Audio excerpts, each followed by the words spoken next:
ये तो फिर शाबाश।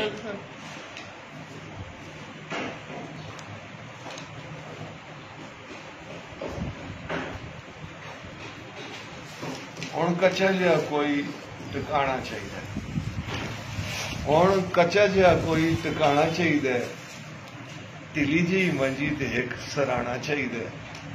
हुण कच्चा जिहा कोई टिकाणा चाहिए,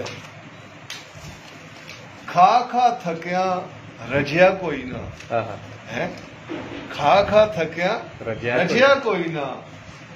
हुण घुट पानी ते कुछ दाना चाहिए, खा खा थकिया रजिया कोई ना। हुण घुट पानी ते कुछ दाना चाहिए। दुखां दियां पड़ना गंढां लाइयां होईयां ने, हर बंदे ने अपना ही वखरे वखरे पता होया, गल किसी ने कोई नहीं करनी। दुखां दियां पड़ना गंढां लाइयां होईयां ने, रल मिल बह के इन्हां वंडाणा चाहिए। हुण कच्चा जिहा कोई टिकाणा चाहिए, ढिली जी मंजी ते एक सराहना चाहिए। That's all.